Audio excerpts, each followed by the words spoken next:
The role of rhetoric.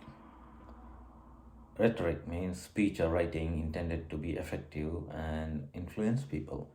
How far the president will be able to translate his campaign rhetoric into action remains to be seen.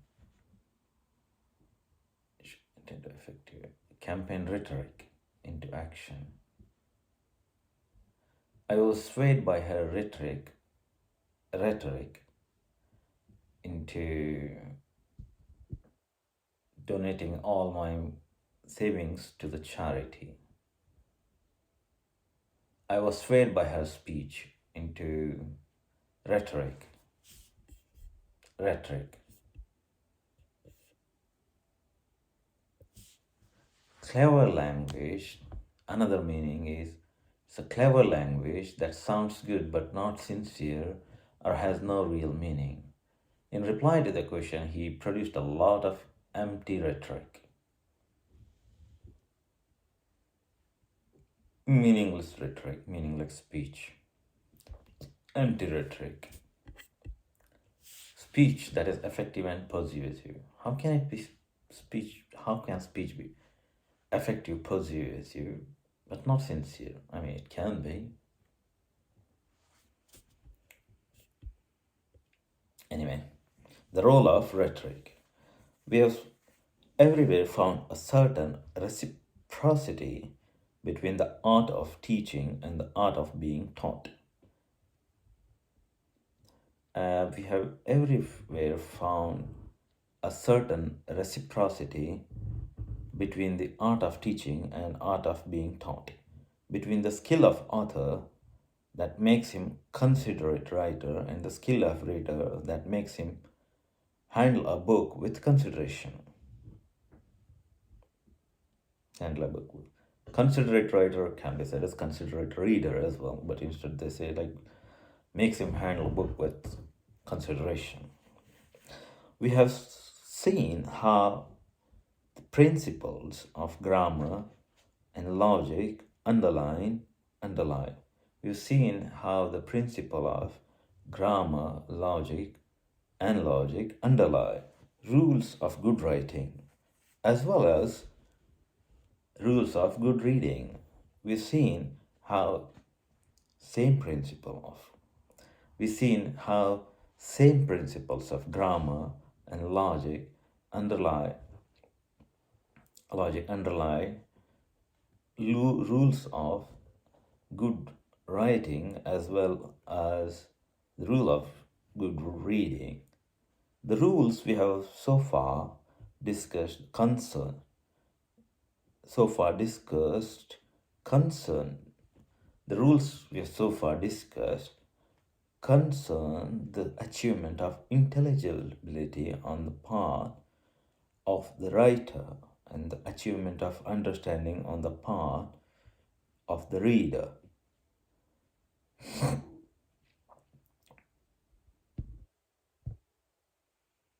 The rules we have discussed so far, the rules that we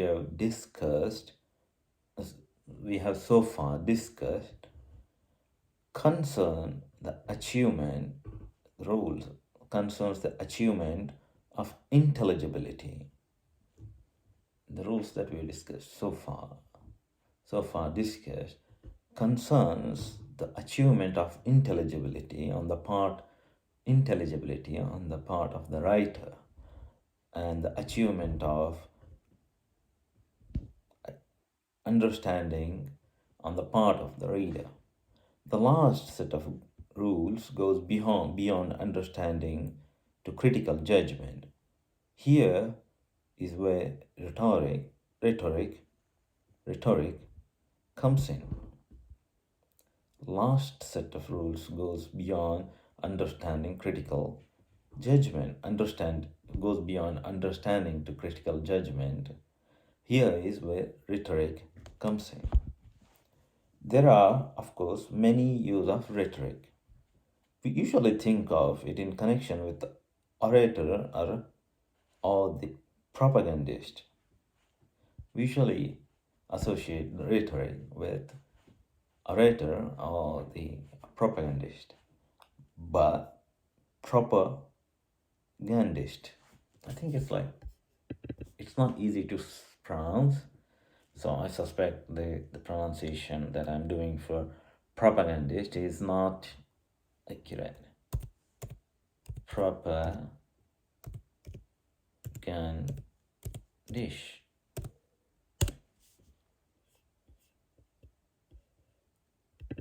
Propagandist. Propagandist. Propagandist. Propagandist. England.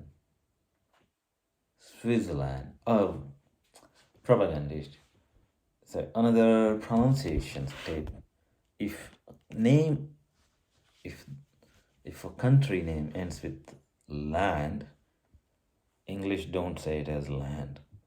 They say it as land. I know it's funny for Indians, but for example, England is not England; it's England, Switzerland, Scotland, motherland. See, motherland is land, but it's not a country. It's motherland. It's not. It's motherland. For example, I mean, no example.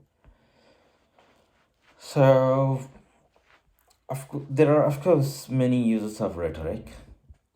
We usually think of rhetoric is associated with the orator or the propagandist, but in its most general significance, but in its most significant, but in its most general significance, but in most general but in its most general significance, rhetoric is involved in every situation in which communication takes place among human beings. So it's usually associated with orator and the propagandist, but in its most general significance, in its most general significance, rhetoric is involved. Rhetoric is involved in every situation in which communication takes place between two humans. If we are the talkers, we wish not only to be understood but also to be agreed with, in some sense, within some sense.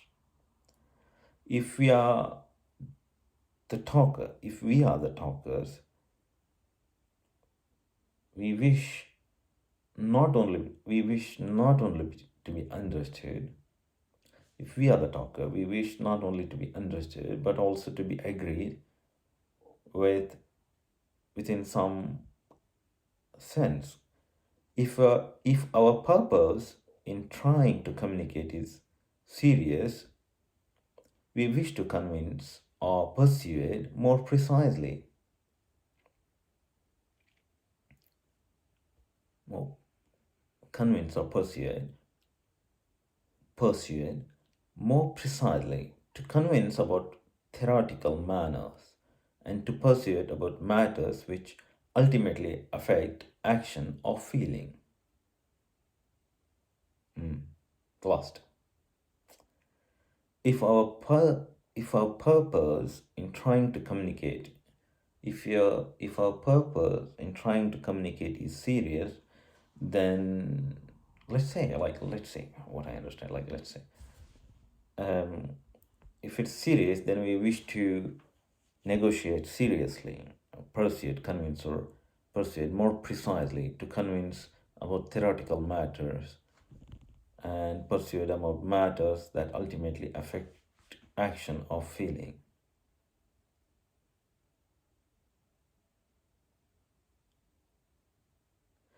To be equally serious in receiving such a communication, one must be not only responsive but also responsible, responsive but also responsible listener. You are responsive to the extent that you follow what has been said and note the intention that prompts it. If you respond to the extent that you follow what has been said and note the intention that prompts it, but you also have a responsibility of taking a position. When you take it, it is yours, not the author's. To regard anyone except yourself as responsible for your judgment is to be a slave, not a free man. To regard accept yourself as responsible for your judgment. So if you're not accepting you, I mean, if you don't think yourself as a responsible for your judgment, if you think anyone else is responsible for your judgment, then it's kind of being a slave, not a free man. It is from this fact that the liberal art acquire their name. It is from this fact that the liberal arts acquire their name.